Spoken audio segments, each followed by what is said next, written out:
रोहित शर्मा, विराट कोहली, सचिन तेंदुलकर, राहुल द्रविड़ वो नहीं कर पाए जो एजबास्टन के इस टेस्ट मैच में शुभमन गिल ने कर दिया। 57 साल बाद अगर टीम इंडिया एक टेस्ट मैच जीती है एजबास्टन में तो वो सिर्फ और सिर्फ शुभमन गिल की कप्तानी पर।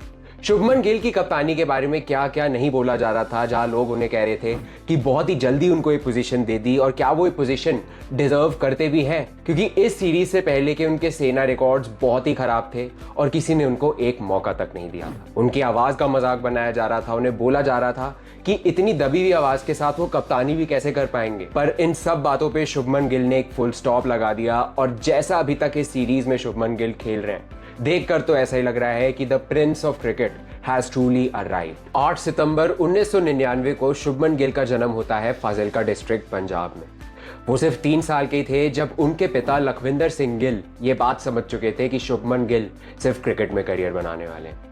उन्होंने ये देखा कि शुभमन गिल जब छोटे थे तो वो अपने बैट और बॉल के साथ ही एक दिन सो गए थे और उसको कंधे में लेकर वो घूमा करते थे। तो लखविंदर सिंह गिल ने समझ ही लिया था कि उनका बेटा सिर्फ और सिर्फ क्रिकेट खेलने वाला है, और तभी से उन्होंने प्लान बनाने शुरू कर दिए कि वो अपने बेटे को ट्रेनिंग कैसे देंगे और एक ना एक दिन वो अपने बेटे को सबसे मशहूर क्रिकेटर कैसे बनाएंगे। तो जैसे ही शुभमन थोड़े बड़े हुए, उन्होंने अपने ही खेत में शुभमन गिल को पर्सनल ट्रेनिंग देनी शुरू कर दी। अपने ही खेत में वो उनको बॉलिंग प्रैक्टिस, बैटिंग प्रैक्टिस सब कुछ कराते थे, जिन्होंने उनके गेम को काफ़ी हद तक निखारा भी। और उसके अलावा वो चारपाई पर चढ़ के उनको शॉर्ट बॉल्स की प्रैक्टिस कराते थे, जहां पर डेली 500 से 700 गेंद शॉर्ट बॉल्स की शुभमन गिल खेला करते थे, और डिफरेंट तरीके की गेंदों को 500 से 700 बार रोज खेला करते थे। इससे शुभमन गिल का गेम तो काफ़ी ज़्यादा इंप्रूव हो गया और इस लेवल पे पहुंच गया जहां पर वो कंपेटिटिव क्रिकेट खेल सकते थे। पर जैसे ही थोड़ा थोड़ा टाइम आगे बढ़ा, लखविंदर सिंह गिल ने ये सोचा कि क्यों ना वो शुभमन को एक प्राइवेट कोचिंग में डालें, क्योंकि फाजिल्का में उतनी ज़्यादा फैसिलिटीज़ नहीं थी और इतने ऑप्शंस नहीं थे। तो उन्होंने 2017 में ये फैसला लिया कि वो उनको लेकर जाएंगे मोहाली, और मोहाली में एक क्रिकेट अकेडमी में उनका एडमिशन कराएंगे। वहां से शुभमन गिल का गेम और ज़्यादा इंप्रूव हुआ, और वहां से शुभमन गिल के डोमेस्टिक क्रिकेट अंडर 19 और आईपीएल की कहानी भी शुरू हुई। और ऐसा ही अब हम कुछ देख रहे हैं, जहां Shubman Gill England test series में पहली बार तो कप्तानी कर रहे हैं टेस्ट टीम की, और वहां पर ऐसे रिकॉर्ड्स तोड़ रहे हैं जो शायद कभी किसी ने सोचा ही नहीं होगा।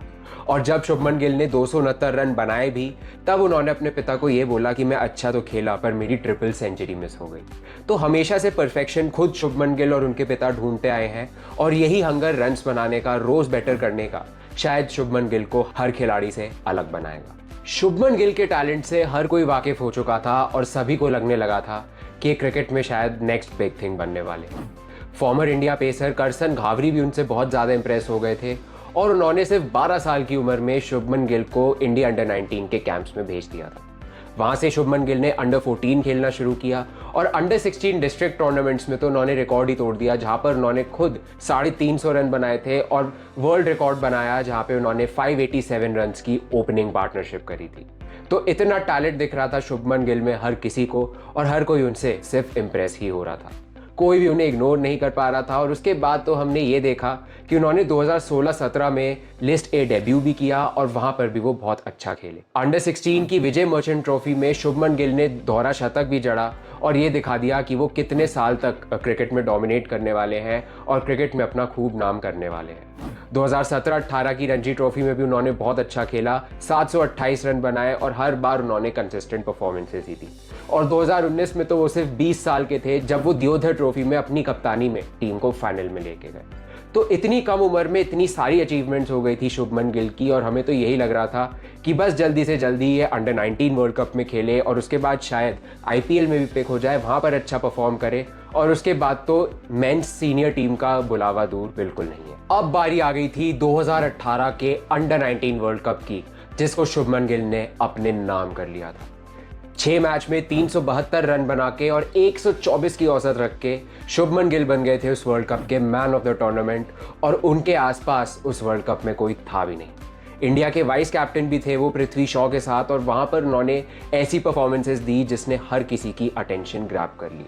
सेमीफाइनल में पाकिस्तान के खिलाफ वो एक शतक जड़ते हैं, जो कि ये दिखाता है कि प्रेशर सिचुएशंस में वो कैसी बल्लेबाजी कर सकते हैं, और अपनी टीम के लिए हमेशा प्रेशर सिचुएशन से मैचेस भी जिता सकते हैं। और उससे पहले अंडर 19 क्रिकेट में 16 ओडीआईस खेल चुके थे शुभमन गिल, और वहाँ पे उनके 1100 से ऊपर रन थे और 80 से ऊपर का औसत था। तो अंडर 19 क्रिकेट में भी बहुत डोमिनेट कर चुके थे शुभमन गिल इंडिया के लिए, और वर्ल्ड कप तो पूरा उनके नाम रहा ही था, जिसको अंत में जाके इंडिया ने जीता ही था। तो एक बहुत अच्छे रन से गुजर रहे थे यहाँ पे शुभमन गिल, जहाँ पे उन्होंने लिस्ट ए क्रिकेट में, डोमेस्टिक क्रिकेट, डिस्ट्रिक्ट क्रिकेट में सब कुछ अचीव कर रहा था। और अब जब वो अंडर 19 लेवल पे इंडिया को रिप्रेजेंट कर रहे थे, वहाँ पर भी वो बहुत अच्छा ही कर रहे थे। और इसके चलते 2018 के ऑक्शन में कोलकाता नाइट राइडर्स ने उनको अपने नाम कर लिया था, और वहाँ से शुभमन गिल जो है कोलकाता नाइट राइडर्स के लिए भी एक बहुत ही अहम खिलाड़ी बन गए। इतनी कमाल की परफॉर्मेंसेस देने के बाद अब तो शुभमन गिल से उम्मीदें सबकी बहुत ज़्यादा बढ़ चुकी थी, और सबको ये लग रहा था कि बहुत जल्द शुभमन गिल सीनियर टीम में भी आने वाले हैं और वहाँ पर भी अपना धमाल करने वाले हैं। शायद शुभमन गिल को भी ऐसा ही लग रहा था। 31 जनवरी 2019 को शुभमन गिल का डेब्यू होता है न्यूजीलैंड के खिलाफ हैमिल्टन में, और वो अपना पहला ओडीआई टीम इंडिया के लिए खेल रहे होते हैं। वो मैच उनके लिए बिल्कुल भी अच्छा नहीं जाता, जहाँ पे वो 9 रन पे आउट हो जाते हैं, और उसके बाद उस सीरीज में उनको मौके भी उतने ज़्यादा नहीं मिलते। उस सीरीज के बाद वो इंडियन टीम से ड्रॉप भी हो जाते हैं, और उसके बाद इंडियन टीम में उन्हें ज़्यादा चांस भी नहीं मिलता। आईपीएल में वो थोड़ा बहुत केकेआर के लिए खेल रहे थे, वहाँ पर परफॉर्मेंसेस दे रहे थे, बट वो कभी इतनी नहीं थी कि वो कभी इंडिया के सीनियर टीम में आ पाए। तो एक फेज शुभमन गिल का ये भी आया था, जहाँ पर वो परफॉर्म कर रहे थे बट उतना कंसिस्टेंटली नहीं कि वो टीम इंडिया के लिए वापस अपनी जगह बना पाए। और फिर आता है साल 2020 boxing day test match, Border Gavaskar trophy, Melbourne. वहाँ पर शुभमन गिल अपना डेब्यू करते हैं, और टेस्ट डेब्यू भी शुभमन गिल के लिए उतना कोई खास नहीं जाता। हर कोई उन्हें बोलता है कि शायद वो अभी स्टेज के लिए रेडी नहीं है, और बहुत जल्दी कर दी उनको टीम इंडिया का डेब्यू देने के लिए। ऐसी ऐसी बातें होने लगी थी उनके खिलाफ, और हर किसी को लग रहा था कि शुभमन गिल शायद अभी इंडिया के लिए खेलना डिजर्व नहीं करते। बहुत ही कमाल का मोमेंट आया था शुभमन गिल के लिए, जहां पे बॉर्डर गावस्कर ट्रॉफी में चौथे टेस्ट मैच जो गाबा में खेला जा रहा था, वहां पर शुभमन गिल ने बनाए थे 91 रन चौथी इनिंग्स में, जो कि इंडिया की जीत में एक बहुत ही इंस्ट्रूमेंटल पारी थी। शुभमन गिल और ऋषभ पंत ही थे जिनकी वजह से टीम इंडिया लास्ट डे पे 320 से ऊपर का टारगेट चेस कर पाई, और अगर टीम इंडिया ने गाबा में वो ऐतिहासिक जीत हासिल करी थी तो उसमें शुभमन गिल का बहुत बड़ा हाथ था। तो यहाँ पर शुभमन गिल ने दिखा दिया कि वो प्रेशर सिचुएशंस में इंडिया के लिए अच्छा कर सकते हैं, और शायद यही टाइम था जहाँ से लोगों को फिर से शुभमन गिल से बहुत ज़्यादा उम्मीदें होने लग गई थी। बट उसके बाद शुभमन गिल के लिए एक बड़ा ही रफ टाइम आया, जहाँ पर 2021 से 22 में उनकी टेस्ट क्रिकेट में बड़ी खराब परफॉर्मेंसेज आई, और गाबा वाली इनिंग्स के बाद शुभमन गिल का टेस्ट औसत गिर के हो गया था 23.8 का।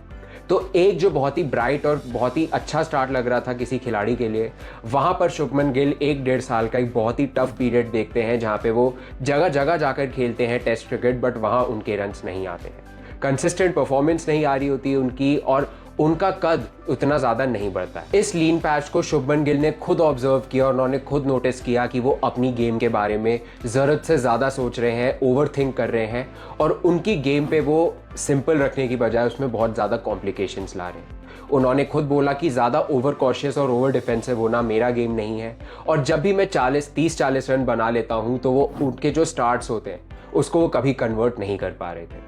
तो यही कुछ नर्वसनेस हो रही थी उनके साथ, और वो ऐसा गेम खेल रहे थे जो शायद नेचुरली उन्होंने कभी खेला ही नहीं था। और उनके कांस्टेंट कंपैरिजन्स जो सचिन तेंदुलकर, विराट कोहली, रोहित शर्मा, इन सब से हो रहे थे, वो भी उनके ऊपर एक मेंटल प्रेशर बना रहा था। इसी सब पे बात करते हुए उन्होंने ये कहा था कि जो कांस्टेंट कंपैरिजन्स उनके साथ होते हैं प्लेयर्स के, खिलाड़ियों के, कि वो अगले विराट कोहली बनने वाले हैं, वो अगले रोहित शर्मा बनने वाले हैं, वो प्लेयर पे काफ़ी ज़्यादा प्रेशर डाल देता है। और जब भी कभी भी ये 30 या 40 रन पे खेल रहे होते थे तो अलग ही प्रेशर फील करते थे, क्योंकि इन्हें लगता था कि अगर मैंने इसको कन्वर्ट नहीं किया, इसको एक बड़े स्कोर में तब्दील नहीं किया, तो काफ़ी प्रॉब्लम होगी और शायद मुझे टीम से हटा भी देंगे। तो ये सब एक क्लटर्ड माइंड हो गया था शुभमन गिल का, जहां पर वो अपने रियल गेम को पहचान ही नहीं पा रहे थे, और यही रीजन था कि शुभमन गिल का बड़ा ही इनकंसिस्टेंट रन आया था इसी दौरान। इस सब पर ध्यान देने के लिए शुभमन गिल गए युवराज सिंह के पास, जिन्होंने उनको काफ़ी ज़्यादा मेंटोरशिप दी, और उनकी मेंटोरशिप से शुभमन गिल की गेम में काफ़ी ज़्यादा चेंजेस आए। युवराज सिंह हमेशा से जाने जाते हैं कि उन्होंने अभिषेक शर्मा, अर्शदीप सिंह और भी कई सारे खिलाड़ियों को खुद ट्रेनिंग दी है, जिन्होंने काफ़ी ज़्यादा इंडियन क्रिकेट में हासिल कर रखा है। तो शुभमन गिल भी युवराज सिंह के पास गए, और वहाँ पर भी उन्होंने काफ़ी ट्रेनिंग करी, अपने माइंडसेट के ऊपर काफ़ी काम किया कि क्यों वो अपने स्टार्ट्स को कन्वर्ट नहीं कर पाते हैं, और जो पॉजिटिव स्टार्ट उनको मिल जाता है वो बड़े स्कोर में क्यों नहीं तब्दील हो पाता। युवराज सिंह ने काफ़ी हद तक उनके साथ इस चीज़ पर काम किया, और उनके तकनीक में काफ़ी ज़्यादा वो सुधार लेकर आए। उन्होंने ये देखा कि जब भी उनको कवर ड्राइव खेलना होता है तो उनको टॉप ऑफ द बॉल रहना बहुत ज़्यादा ज़रूरी होता है, और यही कमी थी शायद शुभमन गिल की टेक्निक में जो अभी तक नहीं देखने को मिल रही थी। तो युवराज सिंह का भी एक बहुत ही अहम रोल है शुभमन गिल की टेक्निक को सुधारने में, उनको एक बेहतर क्रिकेटर बनाने में। और युवराज सिंह ने जो टाइम बिताया शुभमन गिल के साथ, शायद उसी की वजह से आज शुभमन गिल का जो गेम है एक अलग ही लेवल पे पहुंच चुका है, जहां पे वो सिर्फ 30-40 रन नहीं बनाते हैं, वो इससे बहुत ज़्यादा रन्स बना लेते हैं और अकेले ही अपनी टीम को जिताने का दम भी रखते हैं। तो बहुत ज़्यादा चेंज आया शुभमन गिल के गेम में जब से उन्होंने युवराज सिंह से मेंटरशिप ली। इस दौरान अब शुभमन गिल अपने माइंडसेट पे काम कर चुके थे, अपनी गेम पर काम कर चुके थे, और अब उन पर मौका था कि वो अपनी जो उन्होंने गेम को इम्प्रूव किया और जो नए डायमेंशंस अपने गेम में लेके आए हैं उसको वो फील्ड पर बखूबी दिखाएं। और अब बारी आ गई थी साल 2023 की, जिसको सिर्फ और सिर्फ शुभमन गिल ने डोमिनेट किया। सबसे पहले ओडीआईज में उन्होंने एक दोहरा शतक जड़ा और 208 रन बनाकर उन्होंने ये बता दिया कि 2023 के साल में वो क्या क्या करने वाले हैं। उसी साल फिर T20I सीरीज में न्यूजीलैंड के खिलाफ वो 126 रन की पारी खेलते हैं और ये भी दिखा देते हैं कि उनमें T20 का भी गेम है, ODI का भी गेम है और लॉन्गर फॉर्मेट्स का भी गेम है। हर कोई उन्हें कह रहा था कि शायद उनमें T20 क्रिकेट खेलने की एबिलिटी नहीं है या फिर उनके अंदर वो अडेप्टेबिलिटी नहीं है कि वो तीनों फॉर्मेट में इक्वली डोमिनेट कर पाए, पर ये काफ़ी हद तक दिखा था हमें साल 2023 में, जहाँ पे T20 क्रिकेट में डोमिनेट किया उन्होंने, ODIs में डोमिनेट किया और टेस्ट क्रिकेट में भी अच्छा खासा खेले। और यहीं पे अगर हम बात करें T20 क्रिकेट की तो IPL तो by all means Shubman Gill के ही नाम रहा था। IPL 2023 में वो बनाते हैं 890 रन, जिसमें 3 से 4 शतक शामिल होते हैं और ये one of the best seasons था जो पूरे IPL के इतिहास में किसी का भी गया हो। इससे पहले सिर्फ विराट कोहली ही थे जिन्होंने 973 रन का सीजन दिया था, और उसके बाद अब शुभमन गिल थे जिन्होंने 890 रन का सीजन दिया था। तो साल 2023 में उन्होंने ये दिखा दिया कि अगर वो अपनी एबिलिटी पे खेलने पे आ गए तो वो क्या क्या कर सकते हैं। और उसके बाद 2023 का जब ODI वर्ल्ड कप भी हुआ तो वहाँ पर भी उनकी कुछ डिसेंट परफॉर्मेंसेस आई। सेमीफाइनल में वो 80 रन की पारी आज भी कोई नहीं भूलता, और अगर टीम इंडिया ने वो सेमीफाइनल जीता तो शुभमन गिल की 80 रन की पारी का उसमें बहुत ज़्यादा योगदान था। और उस पूरे साल में शुभमन गिल बनाते हैं 2148 रन, और ऐसा डोमिनेशन शायद ही कोई खिलाड़ी एक साल के अंदर दिखा पाया हो। और अब यहाँ से शुभमन गिल बन गए थे इंडिया के नेक्स्ट पोस्टर बॉय, और हर कोई अब शुभमन गिल को इंडियन क्रिकेट में बहुत ही सीरियसली कंसिडर करने लगा, और यहाँ से वो टीम इंडिया के one of the permanent members भी बन गए। अब एक डोमिनेटिंग 2023 के बाद बारी आती है साल 2024 की। हार्दिक पांड्या गुजरात टाइटंस टीम को छोड़कर चले गए थे और अब गुजरात टाइटंस की जिम्मेदारी आ चुकी थी शुभमन गिल पर। हार्दिक पांड्या ने 2 सीज़न काफ़ी अच्छी कप्तानी करी थी इस टीम के लिए, जहां पे पहले सीज़न में उन्होंने अपनी कप्तानी में टीम को IPL जिताया और दूसरे साल में वो रनर्स अप रहे। और अब 2024 में अगर गुजरात टाइटंस की लेगेसी किसी को फॉलो करनी थी तो वो शुभमन गिल ही थे। शुभमन गिल पे पहले ही थोड़ा प्रेशर आ गया था कि इतनी कम उम्र में उनको कप्तानी करनी थी, बट इससे पहले चाहे दियोधर ट्रॉफी हो, दुलीप ट्रॉफी हो, डोमेस्टिक क्रिकेट में उनको कप्तानी का थोड़ा बहुत आइडिया था, क्योंकि वहाँ पर उन्होंने अच्छी खासी कप्तानी कर रखी थी। तो कप्तानी करना कोई नई बात तो नहीं थी शुभमन गिल के लिए, और जब वो KKR में भी खेला करते थे वहाँ पर भी वो उस टीम के लीडरशिप ग्रुप का हिस्सा थे। तो कप्तानी और लीडरशिप से वाकिफ तो थे शुभमन गिल इधर, बट यहाँ पे फुल टाइम कैप्टनसी पहली बार मिलना, वो भी एक IPL की टीम की, वो एक काफ़ी बड़ा प्रेशर क्रिएट कर देता है किसी भी खिलाड़ी पर। और वहीं पे शुभमन गिल ने इसको बहुत अच्छे से यहाँ पे इस रोल को लिया, बट गुजरात टाइटंस की टीम का पहले सीजन में काफ़ी अंडरवेलमिंग परफॉर्मेंस रहता है। जो टीम पहले 2 सीजन्स में इतना डोमिनेटिंग क्रिकेट खेल रही थी, 2024 में वही टीम नंबर 8 पे फिनिश करती है और प्लेऑफ्स के लिए क्वालिफाई भी नहीं करती। बॉटम 3 में ये टीम फिनिश करती है और काफ़ी सारी चीज़ें इस टीम के लिए निकल के आती हैं कि क्या अगले साल बेहतर कर सकते हैं। शुभमन गिल ने खुद बोला कि काफ़ी ज़्यादा सोच रहे थे वो अपनी कप्तानी को लेकर और कैसे अपनी कैप्टेंसी और बैटिंग को अलग रखना है, जिससे कि आपकी बल्लेबाजी की फॉर्म ख़राब ना हो और कप्तानी भी अच्छे से चले। इस सब चीज़ों पे शुभमन गिल को थोड़ा ध्यान देने की ज़रूरत थी। और इसके अलावा उन्होंने ये भी कहा था कि साल 2025 में ये टीम ज़रूर कम बैक करने वाली है और वो एज अ लीडर और बहुत ज़्यादा मैच्योर बन के आएंगे। फिर जब साल 2025 की बारी आई तो शुभमन गिल एक नए लीडर की तरह उभरे और जो भी गलतियां उन्होंने साल 2024 में करी थी उससे वो डेफिनेटली सीख कर आए। 2025 में 650 प्लस रन बनाए शुभमन गिल ने IPL में, और वो one of the leading run scorers थे इस IPL के। और उनकी और साई सुदर्शन की जोड़ी तो ऐसी थी जिसको कोई भी चाहकर नहीं तोड़ पा रहा था, क्योंकि वो दोनों तो कभी आउट होते ही नहीं थे इस IPL में। और 2024-2025 में बहुत ज़्यादा एक मैच्योर्ड क्रिकेटर और एक बहुत ही मैच्योर्ड लीडर हमें देखने को मिला। और शायद यही रीज़न है कि शुभमन गिल शायद एक बहुत बड़े क्रिकेटर आगे बनने वाले हैं, क्योंकि हर बार वो अगर गलतियां करते भी हैं तो बहुत जल्दी उनसे सीख लेते हैं और बहुत जल्दी उनके दिमाग में बात बैठ जाती है कि अगली बार कौन सी गलती नहीं रिपीट करनी। और इस बार तभी हमने यही देखा कि 2024 में जो टीम 8th आई थी, प्लेऑफ्स के लिए नहीं क्वालिफाई करी, 2025 में ये टीम 4th पे आके इन्होंने क्वालिफाई करा प्लेऑफ्स में और एक अच्छा खासा सीजन इस बार गुजरात टाइटंस का आईपीएल में गया। पर 2024 में शुभमन गिल पे कई सवाल उठ गए थे, क्योंकि टेस्ट क्रिकेट में उनकी उतनी परफॉर्मेंसेज नहीं आ रही थी। यही हमें देखने को मिला था कि टेस्ट क्रिकेट में चाहे बॉर्डर गावस्कर ट्रॉफी हो या उससे पहले जितना भी टेस्ट क्रिकेट घर पर खेला गया हो, वहाँ पे शुभमन गिल की थोड़ी डिसेंट या खराब परफॉर्मेंसेज ही रहीं। बॉर्डर गावस्कर ट्रॉफी तो शुभमन गिल के लिए काफ़ी ज़्यादा खराब गया और उनकी एवरेज पे कई ज़्यादा सवाल उठ रहे थे कि कैसे ये आगे जाकर टेस्ट क्रिकेट खेलेंगे या टेस्ट क्रिकेट में कुछ अच्छा करेंगे भी। और अभी जब हाल ही में रोहित शर्मा, विराट कोहली टेस्ट क्रिकेट से रिटायर हुए, उसके बाद तो ये फैसला ले लिया गया कि शुभमन गिल टीम इंडिया के फुल टाइम टेस्ट कैप्टन बनने वाले हैं। इससे तो और ज़्यादा सवाल आ गए यहाँ पर शुभमन गिल के ऊपर कि कैसे इतनी कम उम्र में वो टेस्ट की कप्तानी करेंगे। उनकी तो आवाज़ में भी दम नहीं है और उनकी तो कोई परफॉर्मेंस ही नहीं है। उनके टेस्ट क्रिकेट में सेना में एवरेज ही इतनी गंदी है। इस सब के बावजूद कैसे करेंगे वो टेस्ट में कप्तानी के कोई रिकॉर्ड्स भी अच्छे नहीं है, ज़्यादा देखा भी नहीं है उन्हें इंडिया के लिए कप्तानी करते हुए। इस सब के बावजूद जो है शुभमन गिल ने हर किसी का मुंह बंद किया और अभी जो इंडिया और इंग्लैंड की टेस्ट सीरीज़ चल रही है, वहाँ पे सिर्फ शुभमन गिल का ही बोलबाला है।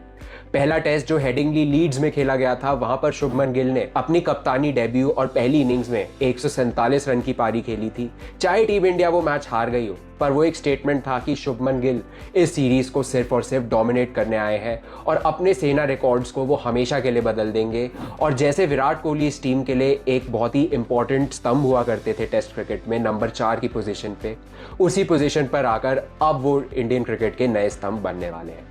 और उसके अलावा हमने ये भी देखा कि अभी जो हाल ही में टीम इंडिया ने बर्मिंघम में एक ऐतिहासिक जीत हासिल करी, उसमें तो शुभमन गिल ने सबके धागे खोल दिए।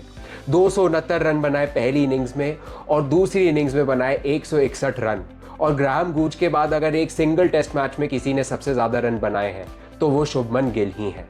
इतने सारे रिकॉर्ड शुभमन गिल तोड़ चुके हैं अभी तक सिर्फ इन 2 टेस्ट मैचेस में, और 3 टेस्ट मैचेस अभी भी सीरीज में बचे हुए हैं।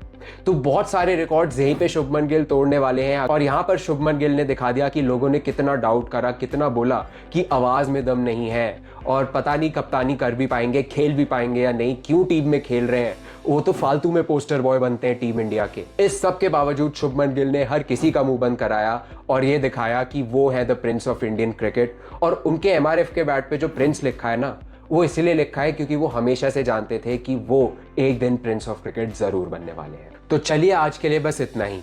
एक अंडर 19 बडिंग क्रिकेटर से लेके टीम इंडिया के टेस्ट कैप्टन बनने तक शुभमन गिल ने बहुत कुछ झेला है and we are really proud of him कि उन्होंने कैसे इतने अप्स एंड डाउन्स अभी तक अपने करियर में झेले हैं और सबको ओवरकम करके आज वो प्रिंस ऑफ इंडियन क्रिकेट बनने की राह पर है।